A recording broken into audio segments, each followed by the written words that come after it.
Persiapan Rizky Bilar dan sang istri, Lesti Kejora menjelang kelahiran anak pertama. Pasangan Bilar dan Lesti diketahui tengah menanti kehadiran buah hati pertama mereka.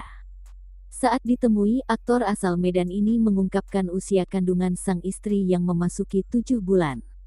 Bilar menerangkan Lesti sudah mulai tidak sabar dan merasa gembira melakukan berbagai persiapan, begitu pula dengan Bilar yang juga sangat menantikan kelahiran anak pertamanya. Terlebih Lesti ternyata memiliki tekad untuk menjalani persalinan secara normal. Mengetahui keinginan sang istri, ia mengaku gugup karena akan melalui pengalaman pertama. Bilar juga menerangkan soal berbagai persiapan lainnya menjelang kelahiran anak.